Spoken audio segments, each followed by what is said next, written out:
Ladies and gentlemen, welcome to Watch News Weekly. Some exciting news, some interesting things. Two Rolex watches that belong to crew members who went down to the Titanic wreckage will be auctioned off in December 2024. While the wreckage was found in 1985, less than 250 people actually have visited the site. Al Giddings is among those individuals who visited Titanic wreckage, and he did so wearing Rolex timepieces. Now, he worked on the famous Titanic movie, which won various awards. So Sotheby's is the one that's holding the auction December 6th, and the two timepieces are a Rolex quote-unquote nipple dial Submariner and a Rolex reference 1680 Submariner. Both of those will be auctions. The values are set at $20,000 to $40,000 on the 1680, and the nipple dial is set $30,000 to $60,000 estimate. Do I think these watches will fetch more due to the fact and the association to the Titanic? Yes. This is very gimmicky. These are two watches that went down to the Titanic. Now, had this been watches that went down with Titanic, like some old pocket watches or something, it probably would have been a different story. I would be one of those guys to bid for these watches, and I guess time will show what will happen. Tudor Pelagos FXD GMT. Originally, Pelagos launched back in, 12 years ago? 2012 or so? It was a lightweight, legibility-centric dive watch, as practical as its counterparts that can get into the thousands, right? 2024, they again joined forces with Marine Nationale, in particular the airborne Aeronautique Naval Division, to come up with the Pelagos FXD GMT. And this Pelagos comes with an olive drab fabric, one-piece strap, with the Aeronautique Naval logo on the loop. The model name is written in orange with otherwise white text. This is the first Pelagos to receive Master Chronometer certification by Metis. So let's go over the specs real quick. First of all, MSRP, $4,625. Looking at the watch, I love the dive feel, I love the military feel. I love the logo on a strap, but Tudor, put the logo on a dial. What is it with companies from shying away from putting these logos on a dial? I know it's more expensive to do so. While I love the logo on a strap, a lot of people change out their straps. Straps get worn out, and this is actually like on a loop. It's not even on the strap itself. So while I admire branding, logos, designs on a strap, when it comes to strictly logos, put that on a dial and that watch, it just changes the whole dynamic, I feel like, or the rarity of it, the collectability of it. People like logos on a dial. Rolex used to do it. You know, people love logos on a dial. So if you're going to make this limited edition, throw the logo on a dial. You have 7 other crazy watches that are coming to auctions, and let's start with FP Journe Souverain, a Remontoir d'Égalité. I'm sure I mangled that. Francois Paul George Tourbillon Souverain, right? It's a Remontoir d'Égalité from 1993. This is the second piece he made out of his own brand, and the first one that he actually sold, right? So there's a lot to it. The second watch he ever made and the first watch he ever sold. Think about that. He crafted this watch entirely by hand. From the gold movement to the Bulle-Figuier dial, this is a feat that kind of marked him as one of the world's finest watchmakers from the very beginning of his solo career. They're estimating this watch at over $2.35 million. Personally, I would set the over under at $4 million and probably would be keen in taking the over. This is, I mean, if you're a Journe fan, every Journe fanatic, everybody that's part of the Journe Society, every Watchbox 1916 company, anybody that holds large Journe stock, this would be like, this is it. Rolex Daytona reference 6263. A solid gold model from 1978, pitted with a waterproof case and a riveted bracelet. And this isn't a watch that's special just because of its attractive black acrylic tachymeter scale bezel, the champagne dial, the black chronograph totalizers. It's also among the last manually wound references Rolex produced before adopting the Zenith automatic El Primero movement back in the 80s. Despite its age, it's accompanied by a box warranty, booklet, a calendar card, make it a collector's dream. So I've always said, people always ask me when it comes to vintage or neo-vintage things, I say, well, what do I go for? Rolex produce so many things. I say, go for the first or the last. And when it comes to last, this is the Daytona to have. People always ask me about Daytona, and I'll tell them, take the pre-Zenith Daytona, which is the 6263. Take the last Zenith Daytona, which is, most people think it's A serial back from 2000. It's actually the first quarter of 2001. The first P serials produced, still utilizing the Zenith movements that were left over and then went on to their own movement. And again, those are the collector dreams. To get something like this in this condition, a complete set, if you're into Daytonas, go after this Daytona. Look at it in a precious metal such as this and find it in stainless steel. and add that to your collection. Estimate $180,000 to $300,000. It's gonna go over its high estimate, mark my words. When we think about auctions, we often think about things that are vintage, or at least near vintage, or something that's pre-owned, or something that hasn't been released in the last couple of years. Well, this isn't the case with the RM3503 Baby in a Doll. And it's Tom Brady that is offloading some of his prized memorabilia and watches, including this Richard Mille. This was created in collaboration with the tennis champ Rafael Nadal.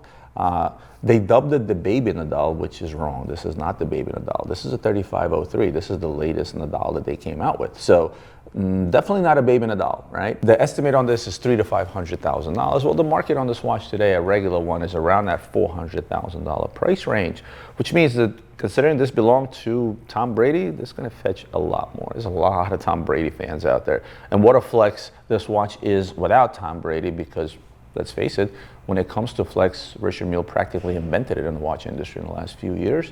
When it first came out of the gate in the peak of the market, the white was trading at $1.1 million, while the blue was trading at about $800,000 to $900,000, and kind of chopped in half now, as most other hype pieces did when the market took a correction 2 years ago. But still not bad for a watch whose MSRP is under 200 grand. Let's talk about pocket watches, right? Pocket watches get no love. And people always ask me, like, is the pocket watch market dead? And one tends to say yes, and some tend to say no, because there's still a humongous genre of people out there that are interested in pocket watches. And when they ask me, what do you think is the biggest reason that pocket watch collecting kind of fell off and people are not really going after important pocket watches and not really fetching the big monies with the exception of a few? And my answer is the same thing I talked about the last slide, and that is flex. You cannot really flex with a pocket watch, right? It's in your pocket. In this particular case, you got a Patek Philippe perpetual calendar minute repeater. Open face, keyless, 18 karat yellow gold. Open face, keyless, obviously an 18 karat. Watch was made around 1900, and it's not only, and again, it's not just a perpetual calendar or moon face, it's also a minute repeater that chimes on command, right? So it's not an hour striker, it's a minute repeater. It does have special provenance. Andrew Carnegie and his wife, Ulysse, bought it as a gift for a member of the Scottish family whose descendants consigned it. They're estimating this watch at $33,000 to $46,000. Again, Andrew Carnegie being behind it, I don't know who the Scottish family is or how famous they were or whatnot, but anytime you have some kind of a provenance, or I'd like to call it something gimmicky, and certainly Andrew Carnegie is certainly a big name to tie to a watch. Had this been a watch that belonged to him, probably fetch a lot more money, but still, I think they're a little light on the estimate. And if you think about it, if there was no Andrew Carnegie with the estimate of $33,000 to $46,000, which they said, if it was just a minute repeater perpetual calendar Patek Philippe from the 1900s, a watch that's more than 100 years old, I think it's worth the money regardless. So expect this one to go over the high estimate as well. Rolex Daytona, reference 16599. Yes, a Rolex Daytona Rainbow existed way before the Rolex Daytona Rainbow as we know it today. They started producing Rainbow Daytona serially in 2012, but this particular one was made as a piece unique for a Middle Eastern collector in the early 1990s.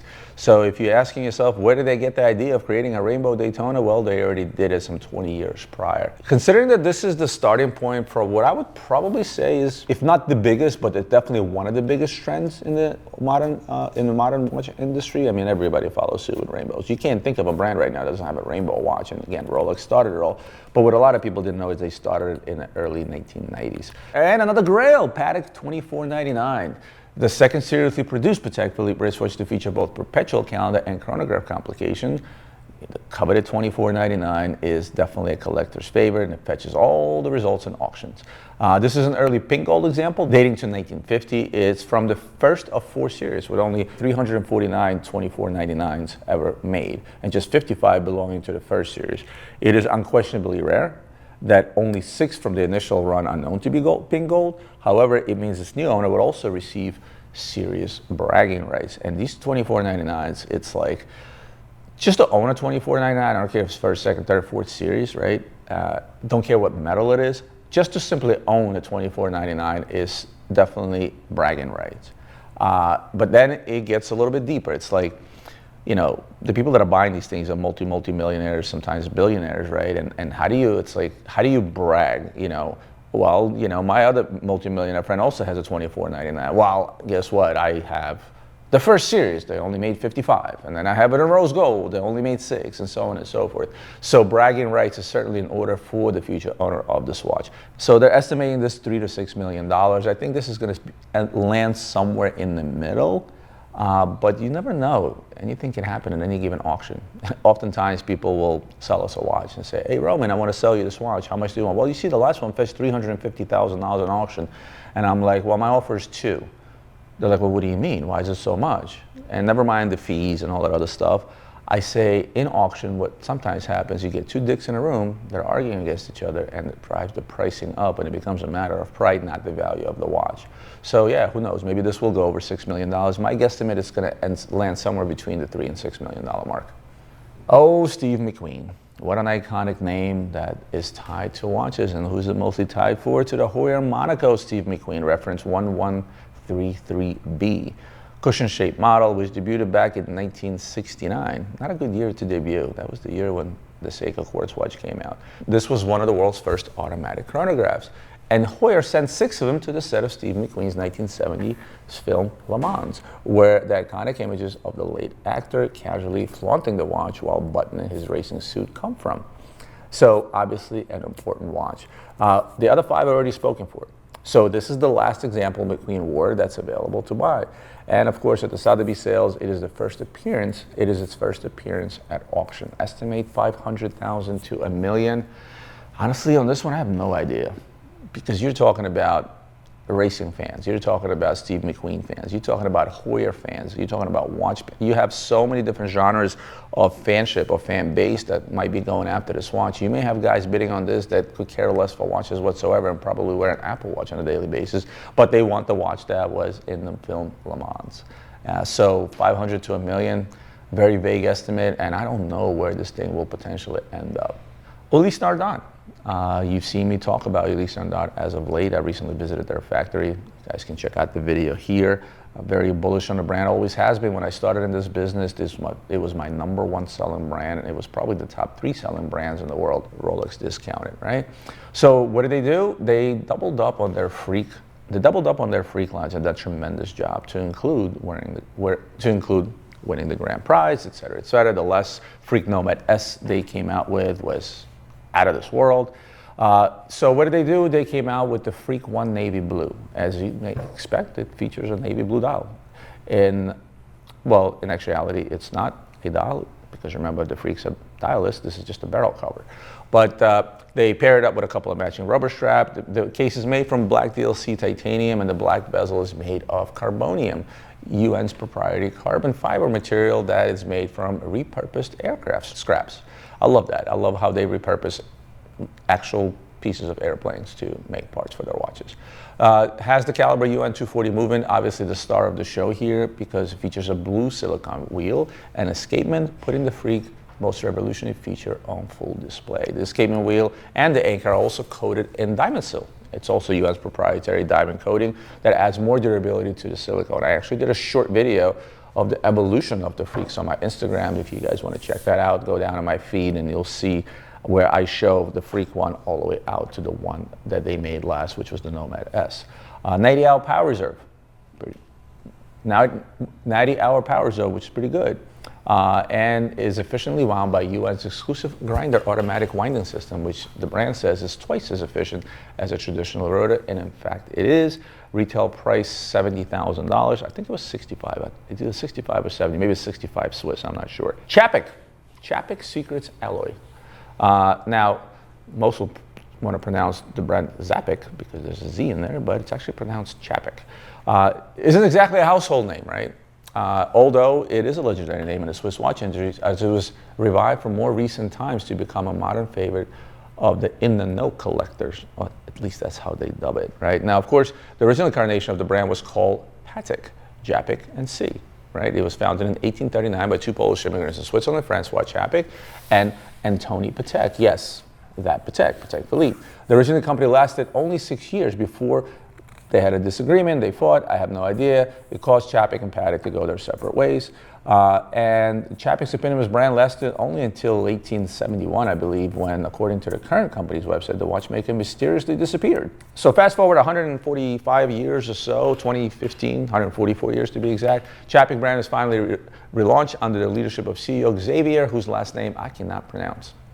D. Marel. Again, guys, feel free to comment below or just Google it. We'll throw it up on the screen. I can't pronounce that name. And again, the relaunch brand, like any other relaunch brand, draws inspiration from historical Czapek. So the latest watch is a sporty edition version of the Crossroads, as they dubbed it, right? The new watch boasts the same beautiful stainless steel case as before, complete with hollowed out lugs, integrated pushers that flow uninterrupted from the crown guards. Basically more or less the same. What's new here is the dial, which has received a couple of updates. One is the addition of a black tachometer scale on its outer reaches for sporty functionality, and the other is the application of exclusive handcrafted gear shape pattern dubbed Crossroads that features crisscrossing lines inspired by tire threads as a nod to the watch motorsports inspiration. Now, the gear shape is extra special because Czapek had to come up with a special metal alloy to get the effect that they wanted. The material had to have the exact tensile strength to both accept and withstand the engraving, while also offering enough sheen when polished to reflect light in the way the brand kind of envisioned it. The resultant material is what Czapek has dubbed the secret alloy, or alloy 401, which is a mixture of gold, platinum, palladium, silver, and at least one other secret metal, which they're not telling us about. Again, the alloy's effect is impressive as the dial boasts exceptionally deep and wide lines from the guilloche and yet reflects light almost like a mirror. So the Crossroad Deep Blue, the last one, is part of Czapek's permanent collection, while the Secret Alloy Edition is limited to just 50 examples. Both have the same MSRP at $42,000 and change. Looking at the watch, tremendous job. I think a lot of people discount what it takes to create a guilloche dial, specifically certain patterns. It makes it a lot harder. This isn't a gimmick where they decided, okay, well, we're going to come up with this new secret alloy. They were actually forced to do so. They were forced to come up with an alloy that would actually withstand that engraving, because remember, it's a turning thing, right? As you turn and you create those patterns, you know, metals have to be able to withstand in certain specific patterns. They did an outstanding job here. I would have loved to have seen how many times they messed up and how many dials they threw away before they perfected this dial, because I would imagine that they were changing the alloy as it went along in order to try to achieve the pattern that you see here. And I kind of like the sporty look of the tachometer scale. It kind of works. That black tachometer scale really works. You notice I'm wearing a Hype shirt. Well, one bit of news is that my son is opening yet another store for Hype Miami as part of the growth of his business. That's happening on November 9th. I'm actually going to be in Florida at the Miami World Center. So if you guys are in the neighborhood, please stop in, support my son. I would love to meet and greet. So guys, that's it. Lots of exciting auctions, so stay tuned. I would love to do a review after they're done just to see if my estimates came through. Comment below what estimates you think those watches will fetch, or what prices I should say, rather than estimates, they should fetch against their against the estimates. Let me know your thoughts on the new Czapek. Let me know your thoughts on everything you saw here. Comment, like, share, subscribe, do all those wonderful things that help our channel grow, and I will see you next week.